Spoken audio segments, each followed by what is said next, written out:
और पहलगाम के डिस्कशन में जो हाल ही में एलजी साहब ने ये कहा कि जरूर इसमें लापरवाही हुई है, इसमें इंटेलिजेंस और सिक्योरिटी की फेलियर का जो है हाथ रहा है, तो उस बात पे भी पार्लियामेंट में बात होनी चाहिए कि आखिरकार अगर इंटेलिजेंस का फेलियर रहा, अगर सिक्योरिटी का फेलियर रहा, तो उसके लिए किसको जिम्मेदार ठहराया गया।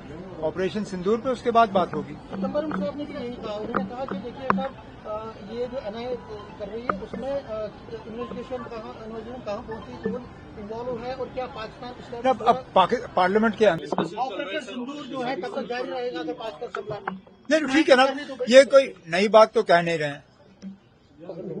गवर्नमेंट ऑफ इंडिया की तरफ से जब से ऑपरेशन सिंदूर लगा तब से गवर्नमेंट ने ये कहा कि ये ऑपरेशन 1-2 दिन का नहीं है, ये लगातार जारी रहेगा जब तक यहाँ पूरी तरह से अमन कायम नहीं होता।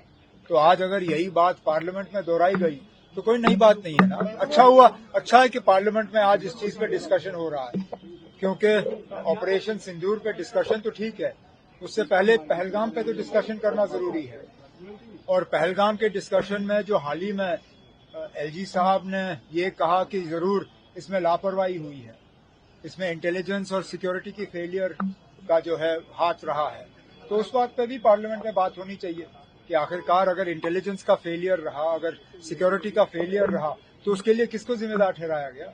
ऑपरेशन सिंदूर पे उसके बाद बात होगी। चिदम्बरम साहब ने भी यही कहा, उन्होंने कहा कि देखिए साहब ये जो एनआईए कर रही है उसमें इन्वेस्टिगेशन कहाँ पहुंची, कौन इन्वॉल्व है और क्या पाकिस्तान अब पार्लियामेंट के अंदर क्या बात हो रही है उसमें मैं यहाँ खड़े होकर तो टिप्पणी करूंगा नहीं। उनको अपनी बात करने दीजिए, उसके बाद हुकूमत की तरफ से जवाब आएगा, फिर हम देख सकते हैं। सर 3 आतंकी मारे गए अभी, उसमें एक रिपोर्टेड है कि पहलगाम में भी इन्वॉल्व।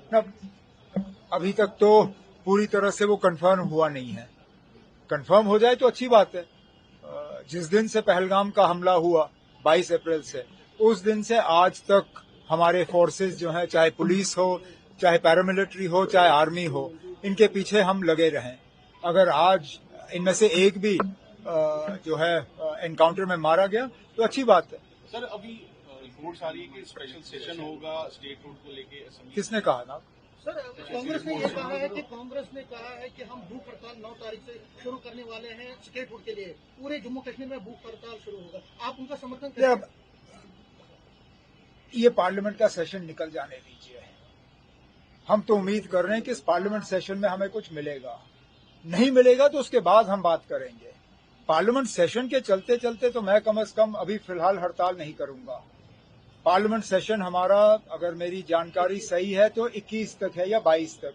21-22 तक अगर हमें स्टेटहुड का कोई भी मतलब पार्लियामेंट के अंदर या पार्लियामेंट के बाहर किसी तरह का मतलब हम प्रोग्रेस नहीं देखते, फिर हम इस पे बात करेंगे ना। लेकिन अभी मैं 9 तारीख की तो बात नहीं करूंगा। मुफ्ती ने कहा है कि पाकिस्तान के साथ बातचीत शुरू करनी चाहिए, क्या आप उससे सोचिए? क्योंकि आप ये इसमें पोल मैनिफेस्टो में भी है।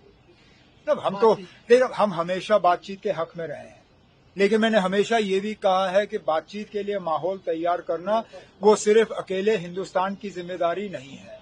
कहीं न कहीं पाकिस्तान को भी अपनी जिम्मेदारी समझनी होगी और माहौल एक तैयार करना होगा बातचीत के लिए। पहलगाम जैसे हमले लगातार जारी रहें, उससे हम जैसे लोग जो बातचीत के हक में होते हैं, हम कमजोर पड़ जाते हैं।